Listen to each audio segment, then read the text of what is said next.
L'aumône a une grande signification. Elle rassemble l'accomplissement de tout bien. Montrer la bonne voie, la bonne direction à une personne qui s'est perdue, enlever ce qui est nuisible du chemin, être juge ou bien être juste, juger équitablement, sourire devant le visage de ton frère, planter un arbre, enseigner une science utile, réconcilier deux personnes.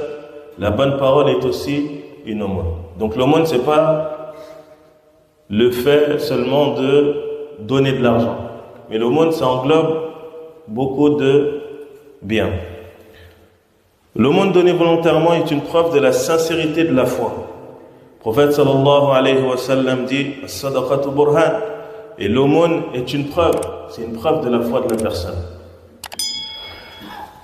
C'est la tendresse et la miséricorde sans borne qui poussent le musulman à faire le bien, à aider l'affligé, à porter assistance à celui qui est dans le besoin, à être bienfaisant envers les pauvres et les miséreux, à être bienveillant envers les veuves, à essuyer les larmes des orphelins, être bienfaisant envers eux et mettre la joie dans les cœurs, les rendre joyeux.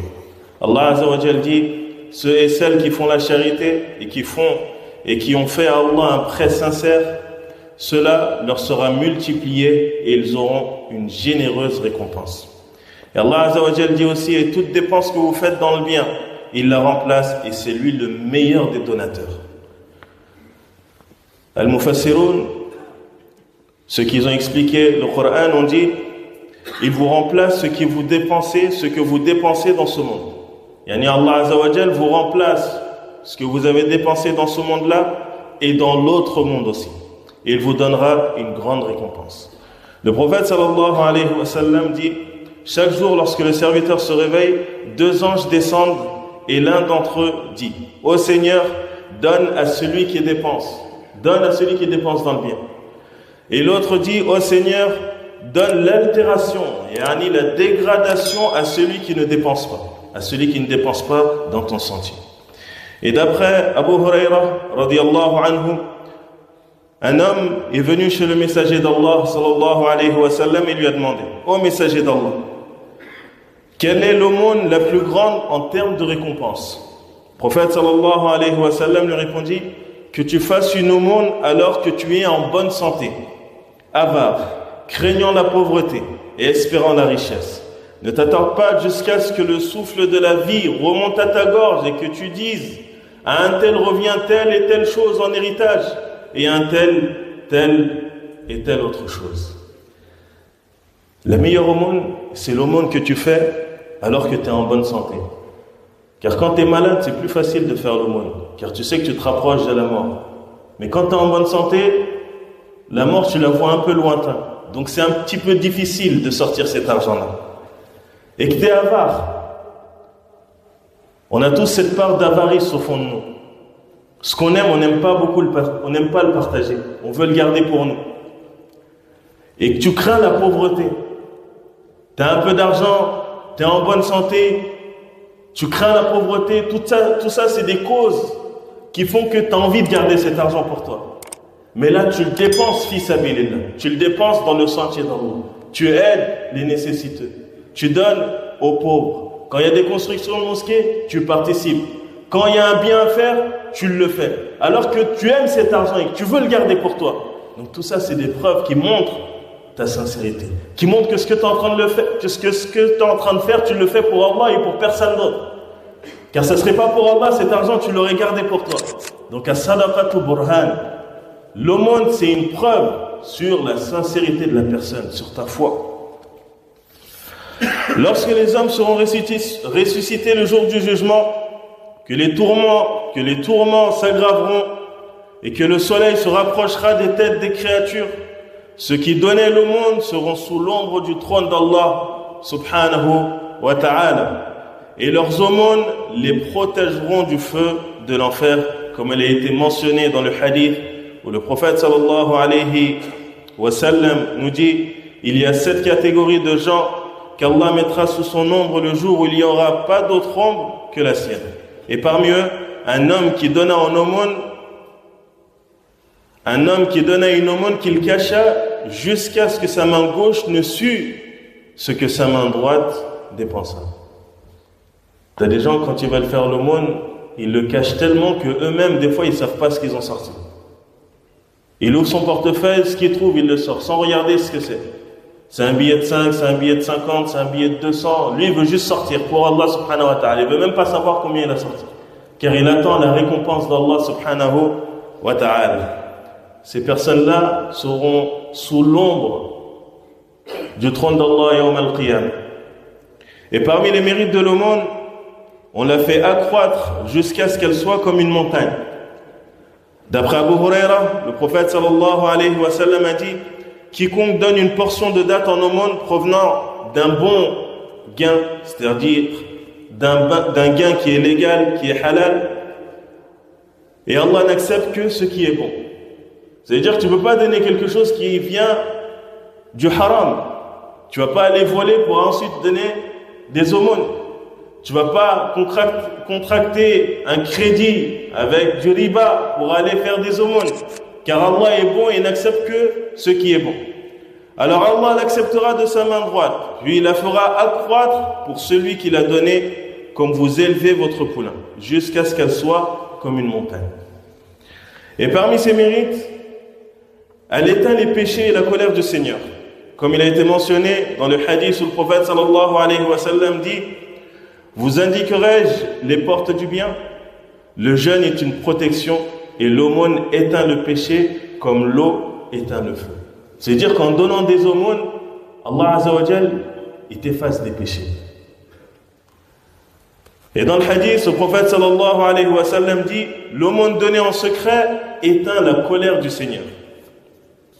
Et l'aumône protège celui qui la donne de l'enfer. Le prophète sallallahu alayhi wa sallam dit: craignez l'enfer, même si ce n'est qu'avec la moitié d'une date donnée en aumône. Craignez l'enfer, ne serait-ce qu'avec quoi? La moitié d'une date que tu vas donner en aumône. Toi, pour toi, c'est quoi la moitié d'une date? C'est rien. Mais le prophète sallallahu alayhi wa sallam nous dit: la tahqiranna min al-ma'ruf shay'an. Ne méprisez aucun bien. Ne regarde pas la petite chose que tu donnes, mais ce que tu regardes, pour qui je le fais. T'as pas beaucoup d'argent, une personne vient te demander. N'aie pas honte de lui donner ce que tu as. Ne te dis pas non, ce que j'ai honte de lui donner ça. C'est pas pour lui que tu donnes, c'est pour Allah subhanahu wa ta'ala. Donc donne. Ne serait-ce que la moitié d'une date. C'est ce que tu possèdes, donne-la. Et dans le hadith, le prophète sallallahu alayhi wa sallam, il dit: un dinar a devancé 100 000 dinars. Une personne qui a donné un dinar en aumône a devancé une autre personne qui avait donné 100 000 dinars. Ils ont dit: oh, comment, messager d'Allah? Il a dit: car celui qui a sorti son dinar, il en avait que 2. Il en a pris un, il l'a donné en aumône. Tandis que celui qui a sorti 100 000 dinars en aumône, il avait beaucoup d'argent.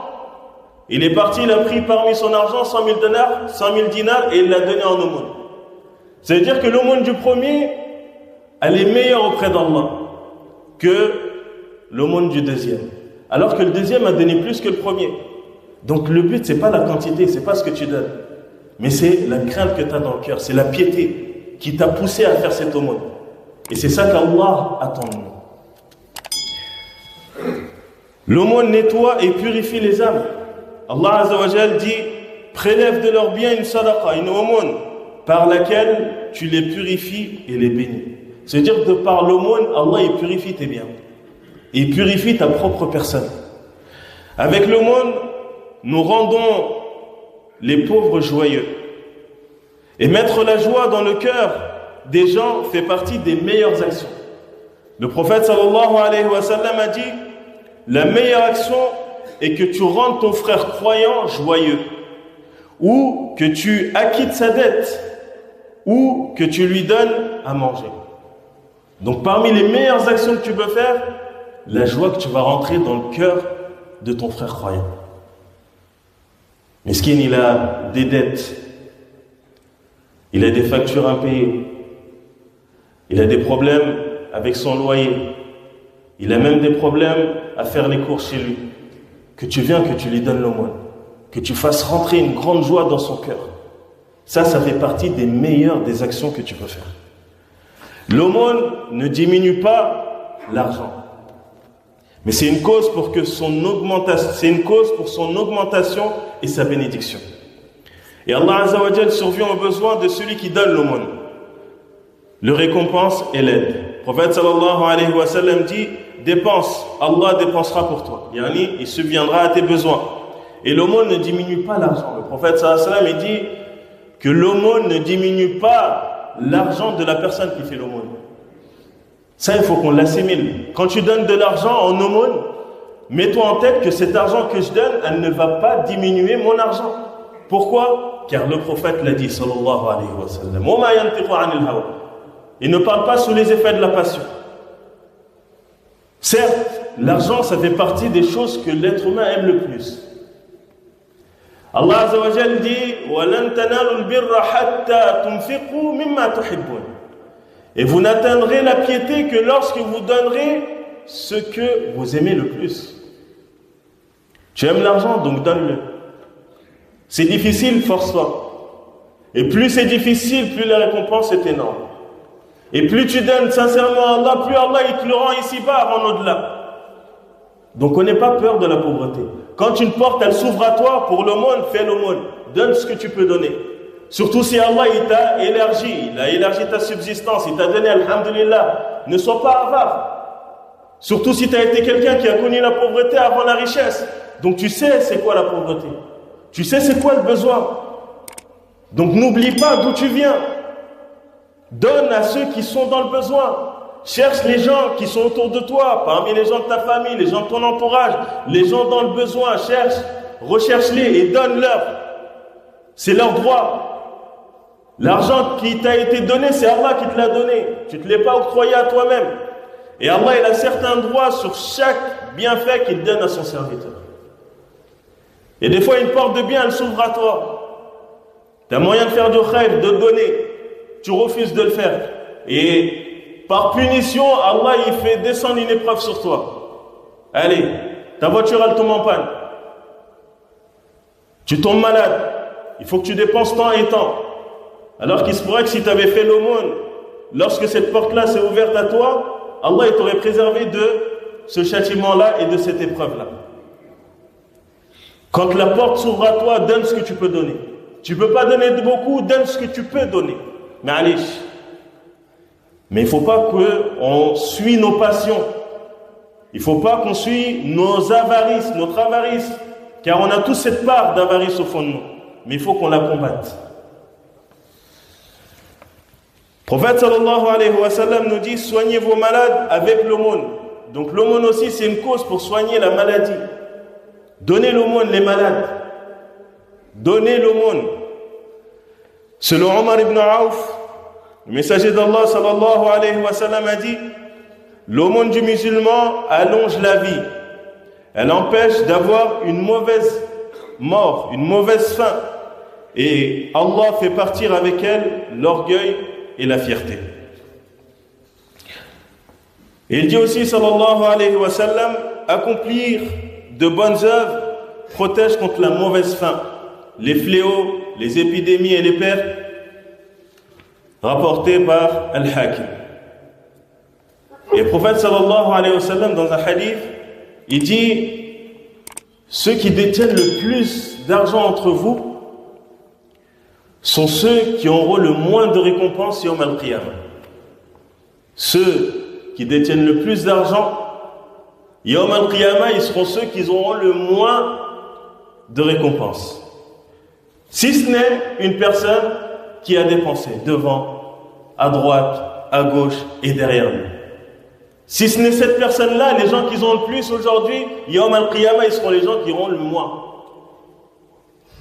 Si Allah il t'a fait don d'argent, sache que c'est une épreuve. La pauvreté c'est une épreuve, la richesse aussi c'est une épreuve. Allah il regarde. C'était toi quand tu étais pauvre, tu disais Ya Allah, donne-moi de l'argent.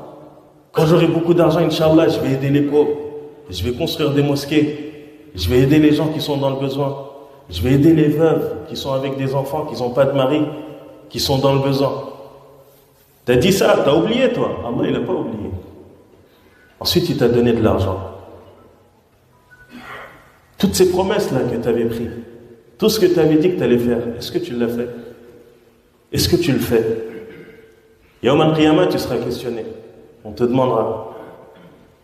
Tu seras questionné sur ton argent déjà. Comment tu as acquis cet argent? Et comment tu l'as dépensé?